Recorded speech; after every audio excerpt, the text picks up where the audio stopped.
Today's bread is Matthew 26, verse 39 and verse 42.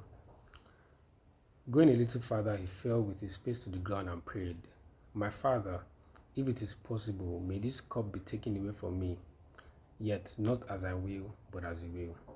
Verse 42 says, he went away a second time and prayed, "My Father, if it is not possible for this cup to be taken away, unless I drink it, may your will be done." And I'll just add verse 44.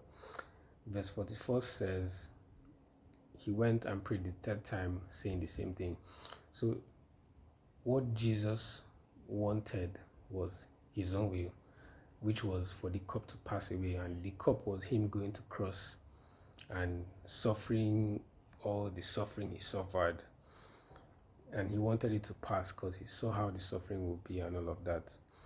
But then he knew that as a kingdom citizen, he was there on earth to do the Father's will. And that's why every time he went back to prayer, or even when he started praying, he said, "Not as I will, but as you will, whatever your will is." And God now told Jesus his will concerning that particular situation. And what was his will? In that same Matthew 26, verse 54, it says, "But how then will the scriptures be fulfilled that say it must happen in this way?"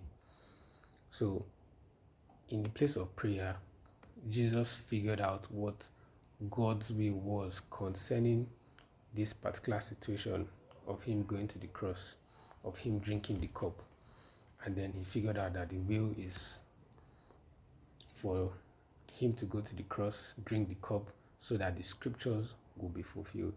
And that's why when Jesus taught the disciples how to pray in Matthew 6, verse 10, he said, "Thy kingdom come, thy will be done on earth as it is in heaven." That let God's will be done here on earth as it is in heaven. And God's will is done through men, through us believers. That's how his will is done here on earth, just as it is in heaven. And then what we have to do is go to him in prayer, and it doesn't matter any situation at all. Go to him, what's your will concerning this, and wait on him. Even if you have to go back 1, 2, 3 times, just like how Jesus did, in order to hear from him and get his will concerning that particular situation, do it, and then do his will, because his will is always perfect. Even after Jesus suffered all of that, see the glory that came afterwards. I mean, it was worth everything. God's will is always perfect, and is always the best, and is no way compared to our own, because his thoughts are higher than our thoughts, and his ways are higher than our ways. And that's it. And then his plans for us are always good and of peace and not of evil, to give us an expected end and a future and a hope. So what is God's will concerning that situation?